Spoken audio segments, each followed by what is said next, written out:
जय गुरु जी, शुक्राना गुरु जी, अनंतम अनंतम शुक्राना गुरु जी। गुरु जी महाराज जी के श्री चरणों में कोटि कोटि प्रणाम और गुरु जी की प्यारी सभी संगत को जय गुरु जी। संगत जी, गुरु जी हर पल अपनी संगत का मार्गदर्शन करते हैं। जब इंसान अपनी समझ से परे हो जाता है तब गुरु जी अपनी कृपा से उसे वो अनुभव करवाते हैं जो उसकी सोच से भी कई ऊपर होता है। संगत जी, गुरु जी महाराज जी की सबसे बड़ी विशेषता यही है कि वो हमारे भीतर बैठे हुए भ्रम, डर और अहंकार को बहुत ही प्यार से समाप्त करते हैं और उनकी जगह एक अटूट विश्वास स्थापित कर देते हैं। वो हमें ये एहसास करवाते हैं, मंगो नहीं मन्नो, बस उन पर विश्वास रखो और फिर देखो कैसे वो हमारी हर छोटी बड़ी जरूरत का ध्यान रखते हैं। संगत जी, आज का सत्संग बहुत ही सुंदर, बहुत ही प्यारा सत्संग है। संगत जी, इस सत्संग के माध्यम से हम ये अनुभव करेंगे कि कैसे गुरुजी महाराज अपनी संगत को एक एक करके अपने पास बुलाते हैं, उनके पूरे परिवार को जोड़ते हैं और अपने दिव्य अनुभव के जरिए ये महसूस करवाते हैं कि वो हर पल हमारे साथ हैं। संगत जी, बहुत ही सुंदर, बहुत ही प्यारा सत्संग है। आज का सत्संग हमारे साथ कोमल आंटी ने शेयर किया है। संगत जी, सत्संग को पूरा जरूर सुने, पूरे भक्ति भाव के साथ सुने। संगत जी, सत्संग शुरू करने से पहले मैं आप सबसे एक छोटी सी रिक्वेस्ट करूंगी कि अगर अभी तक आपने गुरुजी की संगत चैनल को सब्सक्राइब नहीं किया है तो इस चैनल को सब्सक्राइब जरूर कर लें, क्योंकि इस चैनल पर आपको गुरुजी के बहुत ही प्यारे प्यारे सत्संग सुनने को मिलते रहेंगे। तो चलिए संगत जी, पूरी श्रद्धा भाव के साथ आज के सत्संग की शुरुआत करते हैं। जय गुरु जी, शुक्राना गुरु जी, अनंतम अनंतम शुक्राना गुरु जी।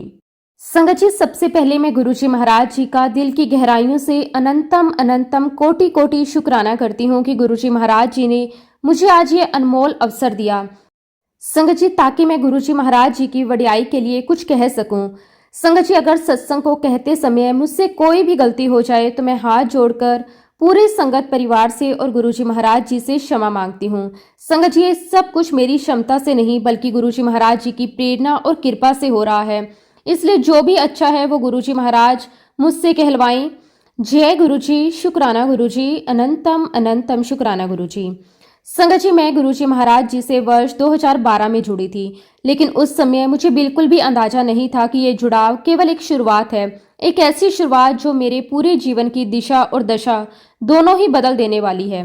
उस समय मैं बिल्कुल एक सामान्य इंसान की तरह थी, अपने विचारों में उलझी हुई, अपने निर्णयों में कंफ्यूज और जीवन को अपने हिसाब से समझने की कोशिश करती हुई। मुझे ये बिल्कुल भी नहीं पता था कि गुरुजी धीरे धीरे मेरे जीवन में प्रवेश कर रहे हैं, एक एक करके हर चीज को अपने हाथ में ले रहे हैं। संगत जी, 2012 से लेकर आज तक का सफर अगर मैं पीछे मुड़कर देखती हूँ तो मुझे हर कदम पर, हर मोड़ पर, हर परिस्थिति में केवल और केवल गुरुजी महाराज जी की कृपा ही दिखाई देती है। गुरुजी ने मुझे इतने तरीकों से ब्लेस किया है, इतनी बार संभाला है, इतनी बार रास्ता दिखाया है कि मैं खुद भी कभी कभी सोच में पड़ जाती हूँ कि क्या मैं सच में इस लायक थी कि मुझे ये सब कुछ मिले। संगत जी, सच कहूँ तो मुझे वो सब कुछ मिला जो मैंने कभी सोचा भी नहीं था। कई बार ऐसी चीजें भी मिली जिसकी मैंने कभी मांग भी नहीं की थी, लेकिन गुरुजी तो हमारे दिल की हर छोटी बड़ी इच्छा को जानते हैं। वो जानते हैं हमें कब, क्या और कितना देना है। उन्होंने मुझे सुख दिया, शांति दी, स्थिरता दी, मेरे परिवार को खुशियां दी और सबसे बड़ी बात, मेरे मन को एक संतोष दिया, एक सुकून दिया जो पहले कभी महसूस नहीं होता था। संगत जी, ये सब कुछ किसी इंसान की मेहनत या क्षमता से संभव नहीं है, ये केवल और केवल गुरुजी महाराज जी की रहमत है। क्योंकि जब गुरुजी की कृपा हो जाती है तो बिना मांगे भी सब कुछ मिलने लगता है। जो मिलता है उसमें भी एक अलग ही आनंद होता है। संगत जी, वर्ष 2016 में गुरुजी ने मुझे एक बहुत ही बड़ी ब्लेसिंग्स दी। उन्होंने मुझे एक बहुत ही अच्छा जीवन साथी दिया। मेरी शादी भी पूरी तरह से गुरुजी महाराज जी की देख रेख में हुई, उनकी मर्जी से हुई और उनकी कृपा से हुई। संगत जी, अगर मैं उस समय को याद करती हूँ तो समझ में आता है कि वह समय मेरे लिए कितना इम्पोर्टेंट और कितना संवेदनशील था। उस समय संगत जी, मेरे पास बहुत सारे रिश्ते आ रहे थे, हर तरफ से अलग अलग प्रस्ताव आ रहे थे, हर कोई अपनी अपनी राय दे रहा था, लेकिन संगत जी, मेरे मन के अंदर बहुत कंफ्यूजन था। मुझे कुछ भी समझ नहीं आ रहा था कि कौन सा रिश्ता सही है, कौन सा नहीं। मैं हर चीज को लेकर सोचती थी, उलझती थी, फिर भी किसी निष्कर्ष पर नहीं पहुंच पाती थी। संगत जी, शादी जीवन का एक बहुत बड़ा निर्णय होता है। ये केवल दो लोगों का नहीं बल्कि दो परिवारों का मिलन होता है, और अगर ये निर्णय सही ना हो तो फिर इंसान के पास केवल एडजस्ट करने के अलावा कोई रास्ता नहीं बचता। यही सोचकर मैं बहुत ही ज्यादा परेशान रहने लगी थी। मेरे मन में डर भी था, असमंजस भी था और एक तरह की बेचैनी भी थी। तभी संगत जी एक दिन मैंने तय किया कि अब मैं अपने मन से निर्णय नहीं लूंगी। अब मैं ये सब कुछ गुरुजी महाराज जी के ऊपर छोड़ दूंगी।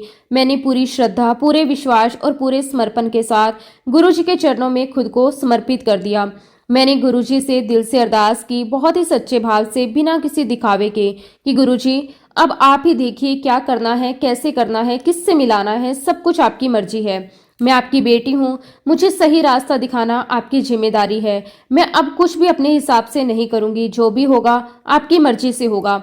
संगत जी उस दिन के बाद मेरे मन में एक अजीब सी शांति आने लगी, जैसे मैंने अपना बहुत बड़ा बोझ गुरुजी को सौंप दिया। अब मुझे निर्णय लेने का डर नहीं था, क्योंकि मैंने सब कुछ गुरुजी पर छोड़ दिया था। संगत जी गुरुजी ने मेरी उस सच्ची अरदास को सुना। करीब 2 महीने के बाद एक रिश्ता आया और वो रिश्ता हर तरह से बहुत ही सुंदर और संतुलित था। घर वालों को भी वो रिश्ता बहुत पसंद आया और मेरी जो भी उम्मीदें थी वो भी उससे मेल खा रही थी। संगत जी मैंने जल्दबाजी नहीं की। मैंने कुछ समय लिया, उस व्यक्ति से बात की, उसे समझने की कोशिश की।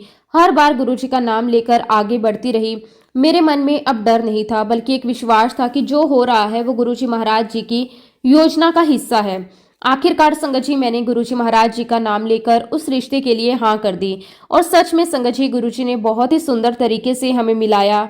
उन्होंने मुझे एक ऐसा जीवन साथी दिया जो हर तरह से मेरे लिए उपयुक्त था, जो मुझे समझता था, जो मेरा साथ देता था और जो मेरे जीवन को संतुलन और स्थिरता देता है।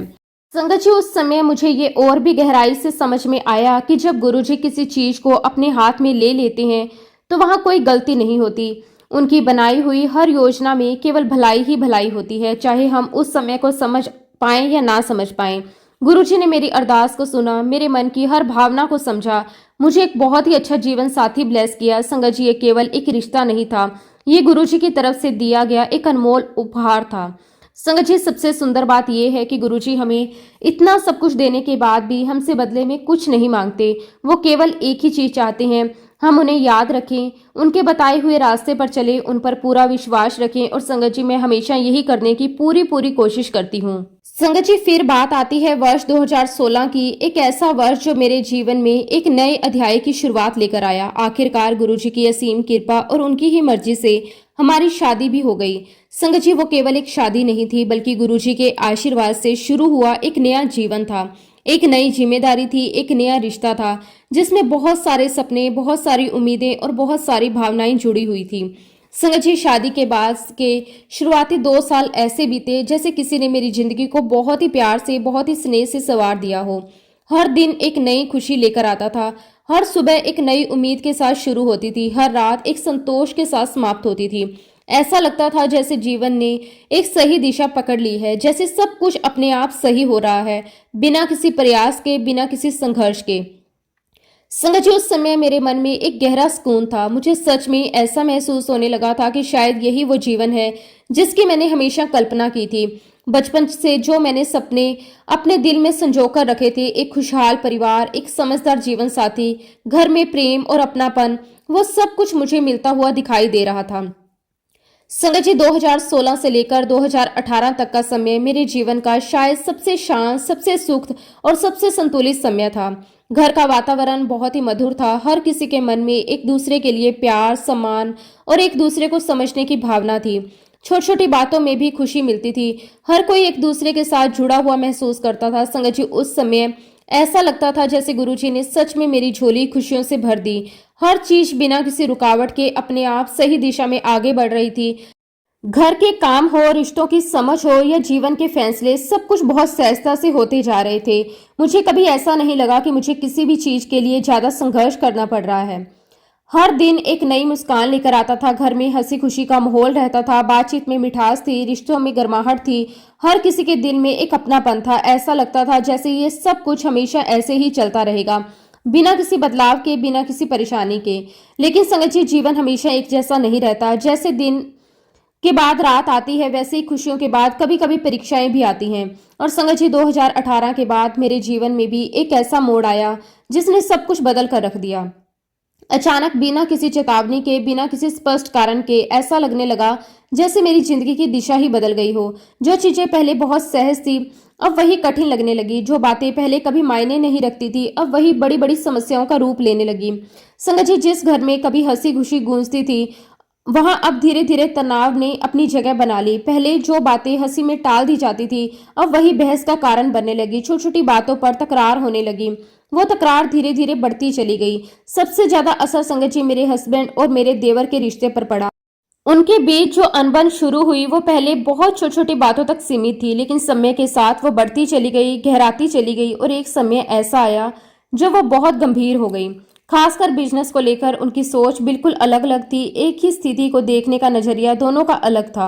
जहां एक व्यक्ति एक दिशा में सोचता था वहीं दूसरा बिल्कुल विपरीत दिशा में सोचता था। और सबसे बड़ी बात संगत जी, कोई भी एक दूसरे की बात को समझने या स्वीकार करने के लिए तैयार नहीं था। इसका परिणाम ये हुआ कि उनकी बहसें धीरे धीरे झगड़ों में बदलने लगी। दिन ब दिन उनके बीच की दूरी बढ़ती चली गई। जो रिश्ता पहले संयोग और समझ का था वो अब विरोध और असहमति का रूप लेने लगा। संगत जी, इन परिस्थितियों के बीच कई बार मैं भी फंस जाती थी। कभी किसी निर्णय को लेकर, कभी किसी बात को लेकर, कभी किसी पक्ष को लेकर मुझे समझ नहीं आता था कि मैं किसका साथ दूं, किसे समझाऊं, कैसे इस स्थिति को संभालूं। धीरे धीरे संगत जी इन परिस्थितियों का असर मेरे और मेरे हस्बैंड के रिश्ते पर भी पड़ने लगा। जो बातें पहले हम आसानी से समझ लेते थे अब वही बातें गलतफहमी का कारण बनने लगी। जहां पहले संवाद होता था वहां अब तकरार होने लगी। जहां पहले समझ थी अब वहां असहमति बढ़ने लगी। बिना किसी बड़ी वजह के, बिना किसी स्पष्ट कारण के रिश्तों में एक खटास आने लगी। ऐसा लगने लगा जैसे हर कोई अपने अपने विचारों में उलझ गया है। कोई भी दूसरे की भावना को समझने के लिए तैयार नहीं है। संगत जी, जो घर पहले एक परिवार लगता था जहां सब कुछ एक दूसरे के साथ जुड़ा हुआ था अब वो धीरे धीरे अलग अलग सोच रखने वाले लोगों का एक समूह बनता जा रहा था। हर किसी की अपनी अपनी राय थी, अपनी अपनी सोच थी। उन सबके बीच एक दूरी बनती जा रही थी। संगत जी, इससे पहले का समय इतना अच्छा था, इतना सहज था कि कभी किसी ने ये सोचा भी नहीं था कि कभी कुछ बिगड़ भी सकता है। कभी किसी को ये अंदाजा भी नहीं था कि रिश्तों में दरार भी आ सकती है। कभी ऐसा कोई मौका ही नहीं आया कि किसी का दिल दुखे या किसी को किसी बात का बुरा लगे। सब कुछ इतना अच्छा चल रहा था कि हमें ये एहसास ही नहीं था कि जीवन में बदलाव भी आ सकता है और कभी कभी वो बदलाव हमें परखने के लिए आता है। संगत जी, पहले घर में हर व्यक्ति अपनी अपनी जिम्मेदारी को समझता था। हर कोई अपने हिस्से का काम ईमानदारी से निभाता था। एक दूसरे के प्रति सम्मान और सहयोग की भावना बनी रहती थी। लेकिन धीरे धीरे ये सब कुछ ऐसे बदलने लगा। संगत जी, वो समझ, वो तालमेल, सब कुछ कहीं खोता चला गया। सबसे बड़ी बात संगत जी ये थी कि इस बदलाव की कोई स्पष्ट वजह समझ में नहीं आ रही थी। कोई एक कारण नहीं था जिसे पकड़कर कहा जा सके कि हाँ यही सही वजह है। बस इतना महसूस हो रहा था कि अब किसी का किसी से मेल नहीं बैठ रहा, किसी की सोच किसी से नहीं मिल रही। संगत जी, जब घर के वातावरण में पहले से ही तनाव हो, जब मन पहले से ही भारी हो तो छोटी सी बात भी बहुत बड़ी लगने लगती है। कुछ ऐसा ही हुआ। उसी बिगड़े हुए माहौल के बीच एक दिन मेरी सास के साथ मेरी हल्की सी अनबन हो गई। बात सच में बहुत छोटी थी, ऐसी बात जो सामान्य परिस्थिति में शायद 2 मिनट में खत्म हो जाती। लेकिन उस समय माहौल ऐसा था कि वो छोटी सी बात भी एक बड़ी स्थिति में बदल गई। संगत जी, उसी दौरान मेरी सास ने जो कुछ कहा उसने मेरे दिल को अंदर तक हिलाकर रख दिया। उनके शब्द केवल शब्द नहीं थे बल्कि जैसे किसी ने सीधे मेरी आत्म सम्मान को छू लिया हो। उन्होंने मुझसे कहा, जब से तुम इस घर में आई हो तब से ही प्रॉब्लम शुरू हो गई है। जब तुम नहीं थी तब सब कुछ ठीक था। तुम्हारे आने के बाद ही इस घर की उल्टी गिनती शुरू हो गई है। संगत जी, उस एक वाक्य ने जैसे मेरे पूरे अस्तित्व को प्रश्नों में खड़ा कर दिया। मैं कुछ पल के लिए समझ ही नहीं पाई कि मैं क्या सुन रही हूँ। वो बातें जो मैंने कभी सोची भी नहीं थी, वो आरोप जो मैंने कभी अपने ऊपर महसूस भी नहीं किए थे, वो सब कुछ अचानक मेरे सामने रख दिए गए। उन्होंने घर में जो भी गलत हो रहा था, चाहे वो रिश्तों में कड़वाहट हो, चाहे बिजनेस की समस्या हो, चाहे आपसी मतभेद हो, सब कुछ का कारण मुझे बता दिया। और संगत जी, ये बातें उन्होंने केवल मुझसे अकेले में नहीं कही बल्कि पूरे घर के सामने कही। उस समय मेरे हस्बैंड भी वहीं पर खड़े थे। मैं बिल्कुल चुप खड़ी थी, जैसे शब्द मेरे पास थे ही नहीं, जैसी आवाज मेरे अंदर कहीं खो गई हो। संगत जी, उन्होंने ये तक कह दिया कि तुम बहुत नेगेटिव हो, तुम्हारी वजह से ही इस घर में नेगेटिविटी आई है। ये सुनकर मेरे अंदर जैसे कुछ टूट गया, क्योंकि ये वही इंसान थी जिन्होंने कभी मुझे बहुत प्यार दिया था, जिन्होंने मुझे अपनी बेटी की तरह अपनाया था। संगत जी, यही बात सबसे ज्यादा चुभने वाली थी, क्योंकि ये वही सास थी जो हर जगह मेरी तारीफ किया करती थी। जब भी किसी के घर जाती थी तो मेरे बारे में बिना बोले नहीं रहती थी, कहती थी कि मेरी बहू बहुत अच्छी है, पूरा घर संभालती है, मेरे बेटे का ख्याल रखती है, बिजनेस में फायदा करवा रही है, इसके पैर बहुत शुभ हैं। संगत जी, वो सब बातें, वो सब तारीफें, वो सब प्यार, सब कुछ जैसे एक पल में कहीं खो गया, जैसे वो सब कभी था ही नहीं। जैसे हालात के बदलते ही सब कुछ बदल गया। और आज जब थोड़ी सी परिस्थिति बिगड़ी तो वही इंसान जो कभी मेरी अच्छाइयों को देखती थी अब केवल मेरी गलतियों को देख रही थी, या यूं कहें कि जो गलतियां थी भी नहीं उनका भी आरोप मुझ पर लगाया जा रहा था। संगत जी, उस दिन मुझे पहली बार ये एहसास हुआ कि अब मेरी ससुराल में असली समस्या शुरू हो चुकी है। पहले भी झगड़े होते थे, मतभेद होते थे, लेकिन उनमें किसी एक व्यक्ति को जिम्मेदार नहीं ठहराया जाता था, वह केवल परिस्थितियों का हिस्सा होते थे। लेकिन अब हर बात की जड़ मुझे बताया जाने लगा था। धीरे धीरे संगत जी, ये बात मेरे मन में बैठने लगी कि शायद मैं इस घर के लिए नहीं बनी हूँ, शायद मैं इस परिवार का हिस्सा नहीं हूँ। क्योंकि जब हर बात का दोष एक ही व्यक्ति पर डाला जाए, जब हर परिस्थिति में उसी को जिम्मेदार ठहराया जाए, तो कहीं ना कहीं वह व्यक्ति खुद भी अपने अस्तित्व पर सवाल उठाने लगता है।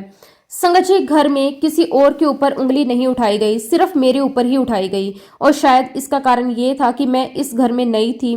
लोगों को ये आसान लगा कि जो नया आया है उसी को जिम्मेदार ठहराया जाए, क्योंकि वो खुद को उतना मजबूत होकर प्रस्तुत नहीं कर पाएगा, वो उतना विरोध नहीं कर पाएगा। लेकिन संगत जी, अंदर ही अंदर मेरे मन में बहुत सारे सवाल उठ रहे थे। क्या सच में ऐसा हो सकता है? क्या किसी एक इंसान के आने से पूरा घर बदल सकता है? क्या रिश्तों की नींव इतनी कमजोर होती है कि वह एक व्यक्ति की वजह से हिल जाए? क्या बिजनेस की समस्याएं, लोगों की सोच, आपसी मतभेद, ये सब कुछ केवल एक इंसान की वजह से हो सकता है? संगत जी, हम सब जानते हैं कि ताली हमेशा दो हाथों से बजती है, एक हाथ से ताली नहीं बज सकती।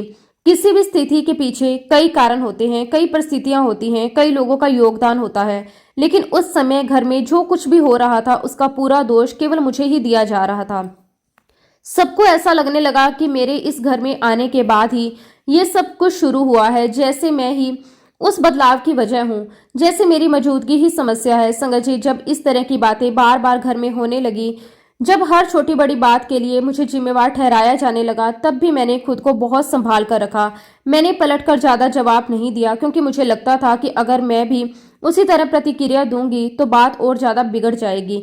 मैं चुप रहती थी, सुनती थी, सहती थी और अंदर ही अंदर सब कुछ महसूस करती थी। संगत जी, मेरी इस चुप्पी के पीछे एक बहुत गहरा कारण था। ये केवल मेरी कमजोरी नहीं थी, बल्कि मेरे संस्कारों की जड़ थी। मेरी मम्मी ने मुझे बचपन से ही बहुत अच्छे संस्कार दिए थे। उन्होंने मुझे हमेशा ये सिखाया था कि घर के बड़े अगर कुछ कहें, चाहे वो सही हो या गलत, तो हमें उनके सामने ऊंची आवाज में बात नहीं करनी चाहिए। उन्होंने सिखाया था कि जवाब देना आसान है, लेकिन रिश्तों को संभालना बहुत मुश्किल होता है। संगत जी, मेरी मम्मी कहा करती थी कि जीवन में ऐसे बहुत मौके आएंगे जब लोग हमें बिना वजह से कुछ कह देंगे, हमें गलत समझ लेंगे, या हमें उन बातों के लिए भी डांट देंगे जो हमने कभी की ही नहीं होंगी। लेकिन ऐसे समय में हमें अपने संस्कारों को नहीं भूलना चाहिए, हमें शांत रहना चाहिए, धैर्य रखना चाहिए, और सबसे इम्पोर्टेंट बात, हमें बड़ों का कभी भी अनादर नहीं करना चाहिए। उन्होंने ये भी सिखाया था कि कई बार बड़ों को भी गलतफहमी हो जाती है, वो भी इंसान है, उनसे भी गलती हो सकती है। लेकिन इसका मतलब ये नहीं कि हम उनका सम्मान करना छोड़ दें। सम्मान देना हमारी पहचान है, हमारे संस्कार हैं, ये हमें हर परिस्थिति में बनाए रखना चाहिए। संगत जी, यही सारी बातें मेरे मन में गहराई से बैठी हुई थी। जब भी कोई स्थिति आती थी, जब भी कोई मुझे कुछ कहता था, चाहे वो बात मुझे गलत लगे, चाहे वो मेरे दिल को चोट पहुंचाए, तो मेरे मन में सबसे पहले मेरी मम्मी की यही सीख आती थी और मैं खुद को रोक लेती थी। मेरे दिमाग में हमेशा यही चलता रहता था कि भले ही मेरे हस्बैंड की मम्मी है, लेकिन अब वो मेरी भी माँ है। शादी के बाद एक लड़की अपने मायके से निकलकर ससुराल में आती है और वही उसका नया परिवार होता है। तो अगर मैं अपनी मम्मी से ऊंची आवाज में बात नहीं कर सकती, तो मैं अपनी सास से कैसे कर सकती हूँ? संगत जी, मैं उनसे कैसे कुछ उल्टा बोल सकती थी? मैं कैसे उनके सामने अपनी आवाज ऊंची कर सकती थी? ये मेरे संस्कारों के खिलाफ था, मेरे पालन पोषण के खिलाफ था, और इसी सोच के कारण मैं हर बार चुप रह जाती थी। मैं सहती रहती थी, सुनती रहती थी और खुद को समझाती रहती थी कि समय के साथ सब ठीक हो जाएगा। लेकिन संगत जी, धीरे धीरे यही चुप रहना जो मेरे लिए एक संस्कार थे, वही मेरी कमजोरी बनते चले गए। घर के लोगों को लगने लगा कि ये तो कुछ कहती ही नहीं, ये तो जवाब भी नहीं देती, तो क्यों ना हर बात इसी पर डाल दी जाए। धीरे धीरे संगत जी, स्थिति ऐसी बन गई कि हर छोटी बड़ी बात का दोष मुझ पर आने लगा। अगर घर में कोई भी चीज गलत होती तो उसका कारण मुझे बना दिया जाता। अगर किसी का मूड खराब होता तो उसका कारण भी मैं ही होती। अगर कोई काम ठीक से नहीं होता तो भी उंगली मेरी तरफ ही उठती। संगत जी, मैं ये सब देख रही थी, समझ रही थी, महसूस भी कर रही थी, लेकिन फिर भी मैंने अपने संस्कारों को नहीं छोड़ा। मैंने कभी भी किसी से बदतमीजी से बात नहीं की, कभी किसी का अनादर नहीं किया। मैं अंदर ही अंदर टूट रही थी, लेकिन बाहर से खुद को संभाल कर रखती थी। ऐसे समय में संगत जी, मुझे केवल एक ही सहारा दिखाई देता था, वो थे मेरे गुरुजी महाराज। मैं गुरुजी महाराज जी को बहुत मानती हूँ, बहुत विश्वास करती हूँ। जब भी मेरी जिंदगी में कोई परेशानी आती है, कोई ऐसी स्थिति आती है जिसे मैं समझ नहीं पाती, तो मैं किसी इंसान के पास नहीं जाती, मैं सीधे अपने गुरुजी के पास जाती हूँ, उनसे बात करती हूँ, उनसे अपनी बात कहती हूँ। संगत जी, इस बार भी मैंने वही किया। मैंने अपने दिल की सारी बातें, सारी उलझने, सारे सवाल गुरुजी के सामने रख दिए। मैंने उनसे बहुत ही सच्चे दिल से पूछा कि गुरुजी, मेरे घर के हालात ऐसे क्यों हो गए? ऐसा क्या हो रहा है? मुझसे कोई गलती हो गई? मेरे घर के लोग मुझे ऐसे क्यों बोल रहे हैं? मुझसे क्या गुनाह हो गया? संगत जी, उस समय मेरे अंदर बहुत दर्द था, बहुत कंफ्यूजन थी और एक तरह की बेबसी भी थी। मुझे समझ नहीं आ रहा था कि मैं क्या करूं, किससे बात करूं, किससे अपनी बात कहूं। और उसी भाव में मैंने गुरुजी से कहा कि अगर मुझसे कोई गलती हो गई है तो कृपया मुझे माफ कर दीजिए, मुझे सही रास्ता दिखाइए। मेरे दिल के अंदर कहीं ना कहीं ये पूरा विश्वास था कि अगर इस स्थिति को कोई ठीक कर सकता है तो वो केवल और केवल गुरुजी महाराज ही हैं। क्योंकि संगत जी, जब गुरुजी किसी के मन में बैठ जाते हैं तो वो उसकी सोच तक बदल सकते हैं, वो असंभव को भी संभव बना सकते हैं। संगत जी, मेरे ससुराल वाले भले ही गुरुजी को नहीं मानते थे, उन्हें उतना विश्वास नहीं था, लेकिन मैं तो गुरुजी को मानती थी पूरे दिल से, पूरे विश्वास के साथ। और मेरे मायके वाले तो शुरू से ही गुरुजी को बहुत ही श्रद्धा से मानते आए हैं। इसी विश्वास के साथ संगत जी, मैंने गुरुजी से अरदास की कि आप सब कुछ ठीक कर दीजिए, आप ही रास्ता निकालिए, आप ही सबके मन को बदल दीजिए, आप ही इस घर में फिर से पहले जैसी शांति और प्यार लेकर आइए। संगत जी, एक बात मैंने अपने जीवन में बहुत ही गहराई से महसूस की है, जब हम सच्चे दिल से गुरुजी से अरदास करते हैं तो वो अरदास कभी खाली नहीं जाती, वो जरूर पूरी होती है। हाँ, कभी कभी उसमें थोड़ा समय लग सकता है, क्योंकि गुरुजी महाराज जी के अपने ही तरीके होते हैं, अपनी ही एक अलग लीला होती है और अपनी एक गहरी प्लानिंग होती है, जिसे हम अपनी बुद्धि से तुरंत समझ नहीं पाते।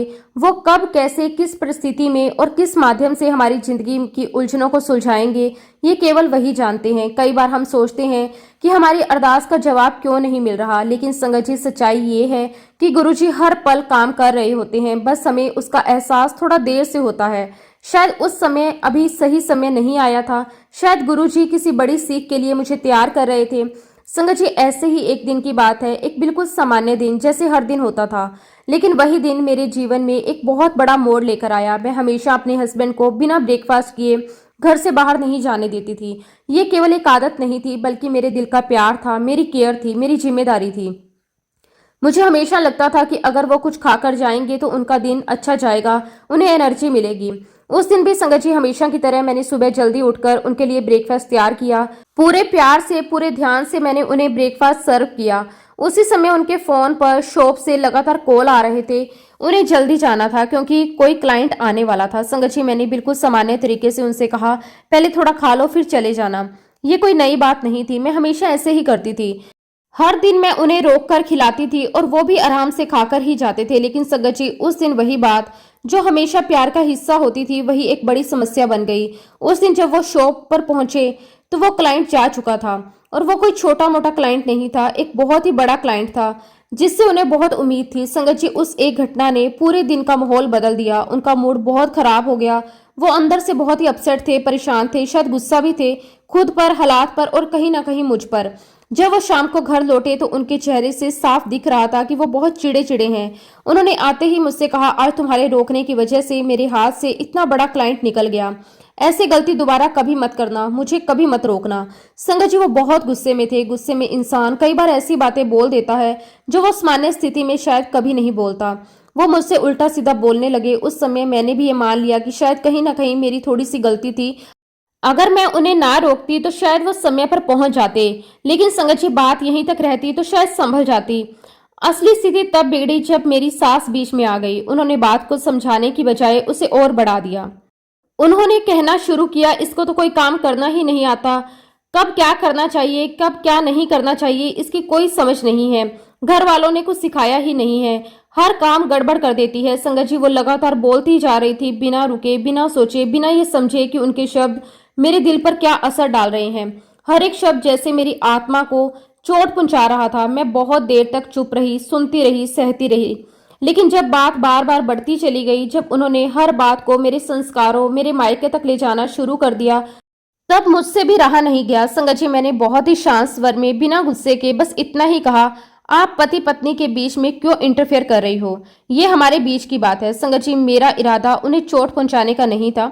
मैं बस ये कहना चाहती थी कि एक छोटी सी बात है जिसे हम दोनों आपस में सुलझा सकते हैं। लेकिन जैसे ही मैंने ये कहा, वो और भी ज्यादा गुस्से में आ गई। उन्होंने तुरंत जवाब दिया, बीच की बात क्या होती है? मैं माँ हूँ, मैं कह सकती हूँ, तुम्हारी गलती पर मैं सवाल उठाऊंगी। संगत, जब उनकी बातों में केवल गुस्सा नहीं था बल्कि एक तरह का ईगो भी था। वो अपनी बात को सही साबित करने में लग गई। मुझे समझाने की बजाय मुझे नीचा दिखाने लगी। वो लगातार कुछ न कुछ बोलती जा रही थी, ऐसी ऐसी बातें जिनको उस स्थिति में कोई लेना देना भी नहीं था। मुझे समझ ही नहीं आ रहा था कि अचानक ये सब इतना बढ़ कैसे गया। फिर संगत जी, उन्होंने एक ऐसी बात कही जिसने मुझे अंदर तक हिला दिया। उन्होंने कहा, तुमने मेरे बेटे को कंट्रोल में रखा है, तुमने उस पर कुछ कर दिया है, इसी वजह से वो हमारी बात नहीं सुनता। संगत जी, ये सुनकर मैं पूरी तरह से स्तंभ रह गई। मुझे समझ ही नहीं आया कि वो क्या कह रही हैं, किस आधार पर कह रही हैं। ये केवल एक आरोप नहीं था बल्कि मेरे चरित्र और मेरे इरादों पर सवाल था। मुझे ये समझ ही नहीं आ रहा था कि उनके मन में इतना नेगेटिव विचार कहाँ से आ गया। उन्होंने ऐसा क्यों सोचा? उनके मन में इतना जहर कैसे भर गया? ये बात आज तक मेरी समझ से बाहर है। संगत जी, सच तो ये है कि मैंने कभी भी अपने हस्बैंड को किसी भी चीज के लिए प्रभावित करने की कोशिश नहीं की। मैंने कभी उन्हें ये नहीं कहा कि घर वालों के लिए क्या करना है, क्या नहीं करना। मैंने कभी ये नहीं बताया कि किसको पैसे देने हैं, किसको नहीं देने। मैंने कभी किसी चीज के लिए दखल नहीं दिया। मैंने हमेशा यही कोशिश की है कि मैं अपने दायरे में रहूं, अपने रिश्ते को संभालूं, घर के माहौल को अच्छा बनाकर रखूं। मैंने कभी किसी के फैसलों में हस्तक्षेप नहीं किया। संगत जी, सच कहूं तो मेरे हस्बैंड जो भी करते थे मुझे हमेशा अच्छा ही लगता था, क्योंकि मैं ये समझती थी कि वो जो भी कर रहे हैं वो अपने परिवार के लिए कर रहे हैं, अपनी माँ के लिए कर रहे हैं, अपने घर की जिम्मेदारियों को निभा रहे हैं।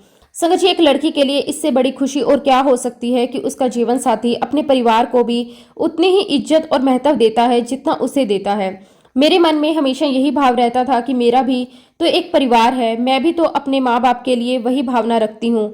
तो अगर मेरा हस्बैंड अपने परिवार के लिए इतना समर्पित है तो ये भी गर्व की बात है, खुशी की बात है। मुझे अंदर से बहुत अच्छा लगता था कि मेरा हस्बैंड इतना संस्कारी है, वो अपने घर को संभाल रहा है, मुझे भी संभाल रहा है, दोनों के बीच बहुत ही सुंदर संतुलन बनाए हुए है। संगत जी, लेकिन शायद मेरी ये भावना, ये समझ, ये प्यार घर के बाकी लोग समझ नहीं पा रहे थे। धीरे धीरे उनका नजरिया मेरे प्रति बदलता चला गया। जो लोग पहले मुझे अपनापन देते थे वही अब मुझसे दूरी बनाने लगे। ऐसा लगने लगा जैसे सब कुछ उल्टा हो गया है, सब कुछ मेरे खिलाफ हो गया है। संगत जी, वो दिन मेरे जीवन का शायद सबसे कठिन दिनों में से एक था। उस दिन मैं अंदर से पूरी तरह टूट गई थी। लेकिन सबसे ज्यादा तकलीफ मुझे उस बात की हुई जो मैंने कभी सोचा भी नहीं था। उस दिन पहली बार मेरे हस्बैंड मुझे शक की नजरों से देख रहे थे। संगत जी, जिस इंसान के साथ मैंने अपना पूरा जीवन बिताने का वादा किया था, जिस पर मैंने सबसे ज्यादा भरोसा किया था, वही इंसान अब आप पर शक करने लगे तो उससे बड़ा दर्द शायद ही कोई हो सकता है। उनकी आंखों में वो विश्वास नहीं था जो पहले हुआ करता था। उनकी नजरों में जैसे एक सवाल था, एक शक था, जैसे उन्हें लग रहा हो कि ये सब कुछ मैंने ही किया है, मैं ही इसकी वजह हूँ। संगत जी, उस रात उन्होंने मुझसे बात तक नहीं की। घर में सन्नाटा था, लेकिन उस सन्नाटे में बहुत कुछ छुपा हुआ था। दूरी, दर्द, गलतफहमी और टूटता हुआ विश्वास। मैं पूरी रात जागती रही, सोचती रही, समझने की कोशिश करती रही कि आखिर ऐसा क्यों हो गया, सब कुछ इतना क्यों बदल गया। अगली सुबह संगत जी, उन्होंने मुझसे बिना कुछ कहे घर छोड़ दिया। उन्होंने ब्रेकफास्ट तक नहीं किया, जो मैं हर दिन उनके लिए प्यार से बनाती थी वो भी उन्होंने नहीं खाया, और बिना मेरी तरफ देखे, बिना कुछ बोले वो सीधे चले गए। संगत जी, उस समय मेरा दिल जैसे अंदर से खाली हो गया। पूरा दिन मेरा मन बहुत अपसेट रहा। मैं किसी से बात करने की स्थिति में नहीं थी। मैं बस एक जगह बैठी रही, घंटों तक गुरुजी से बात करती रही। मैं बार बार गुरुजी से पूछने लगी कि गुरुजी, अचानक मेरे साथ ऐसा क्यों हो रहा है? मुझसे कौन सी गलती हो गई? मैंने ऐसा क्या कर दिया? मेरे अपने ही लोग मुझसे दूर हो गए। संगत जी, पहले जब भी मैं गुरुजी से कुछ पूछती थी तो मुझे किसी न किसी रूप में जवाब मिल जाता था। कभी किसी सत्संग के माध्यम से, कभी किसी संकेत के रूप में, कभी किसी शब्दों के रूप में। लेकिन इस बार जैसे सब कुछ शांत था। मैं जितने भी सत्संग सुनती उनमें कहीं भी मेरी समस्या का जिक्र नहीं होता था। मुझे कोई दिशा नहीं मिल रही थी, कोई जवाब नहीं मिल रहा था। पहले मुझे हमेशा लगता था कि अगला सत्संग मुझे जवाब देगा, अगली बार मुझे सुनने को मिलेगा जिससे मेरी उलझन सुलझ जाएगी, लेकिन संगत जी इस बार ऐसा कुछ भी नहीं हुआ।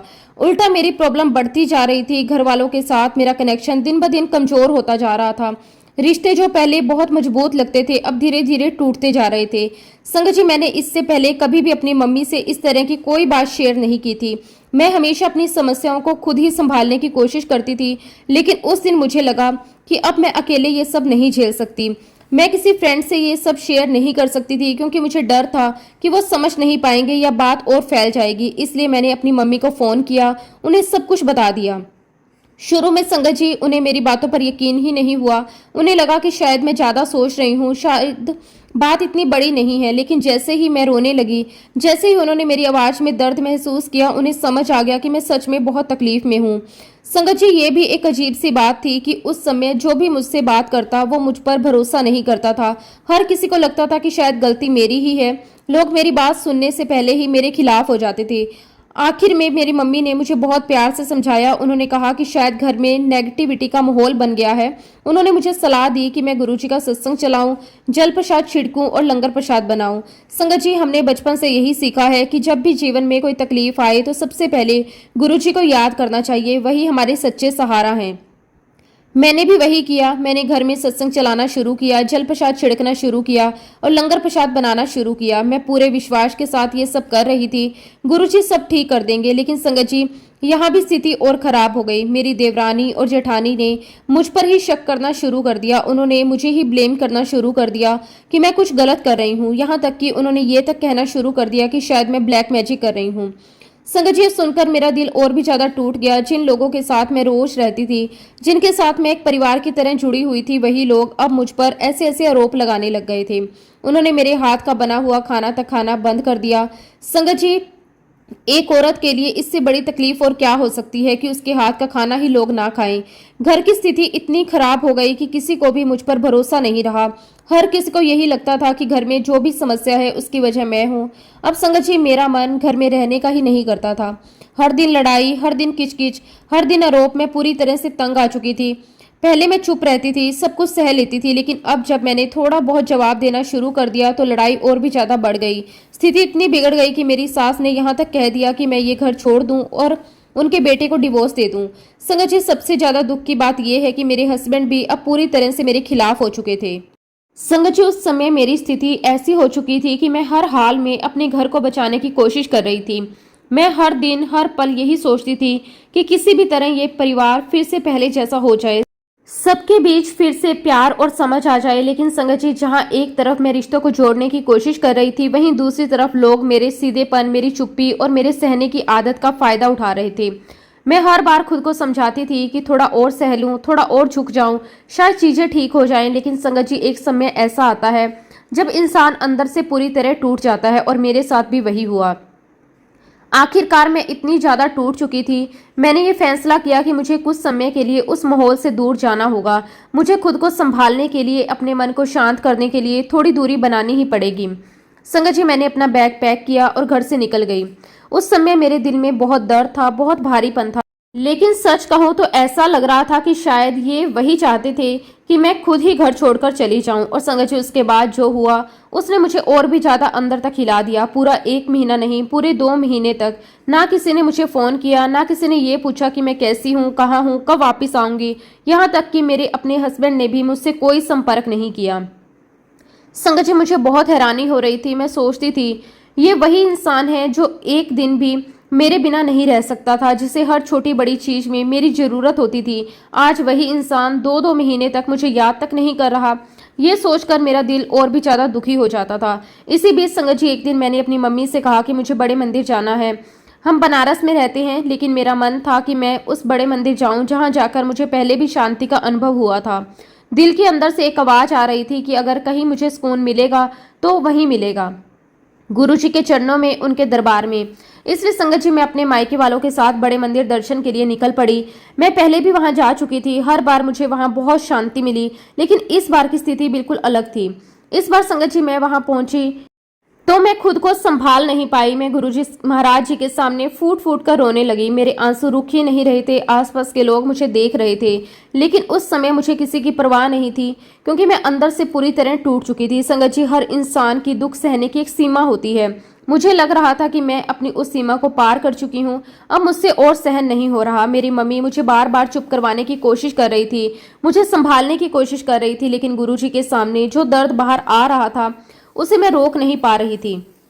संगत जी, उस समय मैंने गुरुजी से दिल से एक अरदास की, एक ऐसी अरदास जो मेरे दिल की गहराइयों से निकली थी। मैंने कहा कि गुरुजी, या तो आप सब कुछ ठीक कर दीजिए, या फिर उनका और मेरा पूरा कनेक्शन ही खत्म कर दीजिए। जो आपकी मर्जी हो मैं उसे स्वीकार करूंगी, लेकिन मेरा घर मत टूटने दीजिए।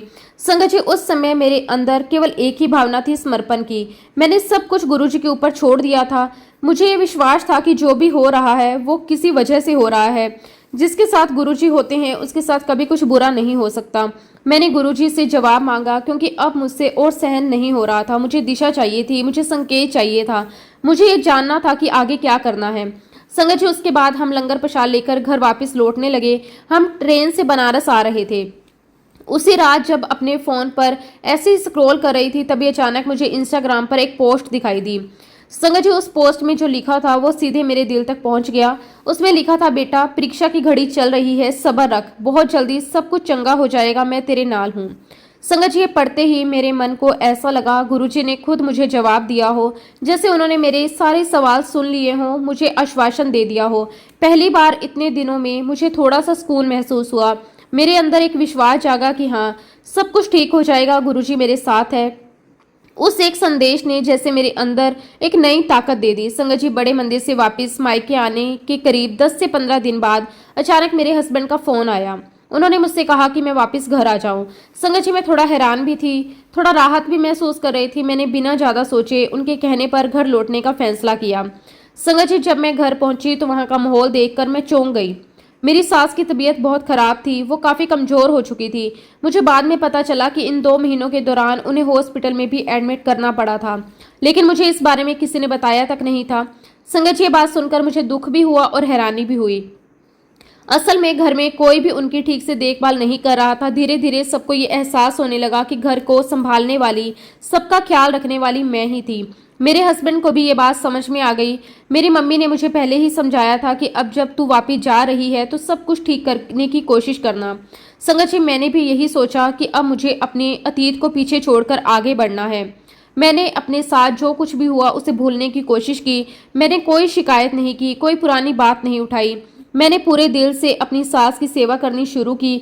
उनकी दवाइयाँ समय पर देना, उनके लिए खाना बनाना, उनका ध्यान रखना, हर छोटी बड़ी चीज़ की ज़रूरत का उनका ध्यान रखना। संगत जी, धीरे धीरे उनकी तबीयत में सुधार आने लगा। फिर एक दिन ऐसा आया जब उन्हें ये एहसास हुआ कि मुश्किल समय में उनके साथ कौन खड़ा था। एक दिन उन्होंने मुझे अपने पास बुलाया, बहुत ही भावुक होकर कहा कि बेटा, मुझे माफ़ कर दे। संगत जी, ये सुनते ही मैं खुद को रोक नहीं पाई। मैं उनके पैरों में गिरकर फूट फूट कर रोने लगी। संगत जी, उस दिन जब मेरी सास ने मुझे अपने गले से लगाया तो सच कहूँ ऐसा लगा जैसे मेरा पूरा संसार वापस मिल गया। वो सिर्फ एक गले लगाना नहीं था, बल्कि उसमें अपनापन था, माफ़ी थी, स्वीकार था, एक नया रिश्ता फिर से जन्म ले रहा था। उस पल मेरे दिल में जो सुकून आया उसे शब्दों में बयां करना बहुत मुश्किल है। बड़े मंदिर से आने के बाद ये एक बहुत ही पॉजिटिव चेंज था। लेकिन संगत जी, अभी बदलाव केवल मेरे हस्बैंड और मेरी सास के अंदर ही आया था। घर के बाकी माहौल में अभी भी पूरी तरह से वो मिठास और एकता वापस नहीं आई थी। लेकिन संगत जी, मैंने उम्मीद नहीं छोड़ी। मैं हर दिन हर पल गुरुजी से अरदास करती रही। मैं जानती थी जब तक गुरुजी पूरी तरह से कृपा नहीं करेंगे तब तक चीज़ें पूरी तरह से ठीक नहीं होंगी। मैं दिल से बस यही कहती थी कि गुरुजी, आपने आधा काम कर दिया है, अब इसे पूरा भी आप ही कीजिए। कुछ दिन बीते संगत जी, एक दिन मुझे एक सत्संग सुनने को मिला। उस सत्संग में जो स्थिति बताई जा रही थी वो बिल्कुल मेरे घर जैसी ही थी। वैसे ही अनबन, वैसे ही नेगेटिविटी, वैसे ही गलत फहमियाँ। उसे सुनते सुनते मेरे मन में एकदम से ये विचार आया, शायद गुरुजी मुझे कुछ समझाने की कोशिश कर रहे हैं, कोई संकेत दे रहे हैं। संगत जी, मैंने उस सत्संग को बहुत ध्यान से सुना। उसके बाद मेरे मन में एक सवाल उठा। मैंने हिम्मत करके अपनी सास से पूछा, मम्मी जी, क्या हमारे घर में कभी कोई फंक्शन हुआ था जहाँ बहुत सारे गिफ्ट आए हों? पहले तो उन्हें थोड़ा अजीब लगा, लेकिन फिर उन्होंने सोचना शुरू किया। उन्होंने कहा, हाँ हुआ था, तुम्हें याद नहीं? तभी संगत जी, उन्होंने मुझे वो घटना याद दिलाई, मेरे जन्मदिन की। उन्होंने बताया, मेरे बर्थडे पर उनकी बहनें अचानक हमें सरप्राइज देने आई थी। उन्होंने मेरे लिए बहुत सारे गिफ्ट लेकर आए थे। उस दिन हमने एक छोटी सी पार्टी भी रखी थी जिसमें काफ़ी लोग आए थे, बहुत सारे गिफ्ट मिले थे। संगत जी, जैसे ही उन्होंने ये बात बताई मेरे दिमाग में तुरंत वो सत्संग वाली बात घूम गई। मैंने उनसे फिर से पूछा कि मम्मी जी, क्या हमें उस दिन किसी ने ब्लैक कलर की कोई चीज़ गिफ्ट की थी? संगत जी, ये बात लगभग 1 साल पुरानी थी, इसलिए उन्हें तुरंत याद नहीं आया। वो थोड़ी देर सोचती रही, फिर उन्होंने याद किया और कहा कि हाँ, किसी ने एक ब्लैक कलर का शॉल गिफ्ट की थी, लेकिन ये याद नहीं था कि वो शॉल किसने दी थी। संगत जी, उस समय मैंने उन्हें ये नहीं बताया कि मुझे ये विचार कहाँ से आया या मैंने कोई सत्संग सुना, क्योंकि अभी अभी घर का माहौल थोड़ा ठीक हुआ था। मैं नहीं चाहती थी कि किसी के मन में कोई गलत फहमी पैदा हो। मैंने बस इतना ही कहा कि मम्मी जी, मैं वो शॉल ढूंढ रही थी। उन्होंने मुझे वो शॉल दे दी। संगत जी, वो शॉल बिल्कुल नई थी, उन्होंने उसे कभी इस्तेमाल भी नहीं किया था, वो वैसी ही रखी हुई थी। अगले ही दिन जब कचरा लेने वाला आया तो मैंने चुपचाप वो शॉल उसे दे दी और उससे कहा कि इसे फेंक देना। संगत जी, उस समय मेरे मन में केवल एक ही भावना थी, विश्वास की। मुझे लग रहा था कि शायद यही वो चीज़ है जिसे गुरुजी मुझे हटाने के लिए कह रहे हैं। संगत जी, जो उसके बाद हुआ उसने मेरे विश्वास को और भी मजबूत कर दिया। उसी दिन जब वो शॉल घर से बाहर गई, उसी दिन मेरी देवरानी खुद चलकर मेरे पास आई और बोली, चलो साथ बैठकर खाना खाते हैं। संगत जी, आप यकीन नहीं करोगे, ये सब उसी दिन हुआ जिस घर में लोग मेरे हाथ का खाना तक नहीं खाते थे, वही अब खुद आकर साथ बैठने की बात कर रहे थे। उस पर मुझे अंदर से एहसास हो गया कि ये कोई संयोग नहीं है, ये गुरुजी महाराज जी का संकेत था। घर की जो नेगेटिविटी थी वो बाहर निकल चुकी थी। संगत जी, गुरुजी सच में इतनी जल्दी सुनते हैं। जब वो कृपा करते हैं तो उसका असर तुरंत दिखाई देता है। उनकी अपनी टाइमिंग होती है, वो कभी जल्दी नहीं करते, लेकिन जब करते हैं तो एक झटके में सब कुछ बदल देते हैं। गुरुजी का अनंतम अनंतम शुक्राना कि उन्होंने मेरे घर को फिर से संभाल लिया, उसे टूटने से बचा लिया और हमें फिर से एक कर दिया। संगत जी, मैंने अपने जीवन में एक बात बहुत गहराई से महसूस की है। जब भी मैं बड़े मंदिर गई हूँ, मैं कभी खाली हाथ वापस नहीं आई। हर बार गुरुजी ने मुझे कुछ न कुछ देकर ही भेजा है, कभी सुकून, कभी जवाब, कभी समाधान। और इस बार भी उन्होंने मेरी सबसे बड़ी प्रॉब्लम को सॉल्व कर दिया। आज संगत जी, हमारी फैमिली फिर से मिलजुल कर रह रही है। घर में पहले जैसी खुशी लौट आई है। किसी के मन में कोई गलतफहमी नहीं है। सभी ने अपनी अपनी गलतियों को समझा, मुझसे माफ़ी भी मांगी। ये सब देखकर मेरे दिल को बहुत सुकून मिला, बहुत शांति मिली। संगत जी, मैं गुरुजी महाराज जी का जितना भी शुक्राना करूं उतना कम है। सच में संगत जी, गुरुजी महाराज जी ने इतनी बड़ी प्रॉब्लम को किस तरह से ख़त्म कर दिया, मैं कभी सोच भी नहीं सकती थी। शुक्राना गुरुजी, आपका अनंतम अनंतम शुक्राना। संगत जी, इसी के साथ अब मैं अपने शब्दों को विराम देती हूँ। जब भी गुरुजी महाराज मुझे आज्ञा देंगे, मैं अपना अगला शुक्राना सत्संग भी आप सबके साथ जरूर शेयर करूंगी। जय गुरुजी, शुक्राना गुरुजी, अनंतम अनंतम शुक्राना गुरुजी। संगत जी, सत्संग सुनाने में मुझसे कोई शब्दों में गलती हो गई हो तो उसके लिए मुझे माफ़ कर दीजिए। संगत जी, हो सकता है कि ये शाल जाने अनजाने में मिली हो या किसी ने जानबूझकर दी हो, ये तो गुरुजी ही जानते हैं। लेकिन कभी कभी ऐसा होता है, किसी से बहुत ज़्यादा गिफ्ट लेना भी हमारे लिए भारी पड़ सकता है। इसलिए आज के समय में हमें बहुत संभल कर चलने की ज़रूरत है। आजकल कुछ भी हो सकता है, कोई आपके हंसते खेलते परिवार से जल रहा हो। इसलिए कभी भी अपनी खुशियां सबके सामने ज़्यादा जाहिर नहीं करनी चाहिए। अब समय वैसा नहीं रहा, सब कुछ एकदम नॉर्मल हो। आजकल लोग किसी की खुशी देखकर खुश नहीं होते। संगत जी, थोड़ा ध्यान रखें, संभल कर कहें। जय गुरुजी, शुक्राना गुरुजी। ओम नमः शिवाय, शिवजी सदा सहाय। ओम नमः शिवाय, गुरुजी सदा सहाय। जय गुरुजी, शुक्राना गुरुजी, अनंतम अनंतम शुक्राना गुरुजी।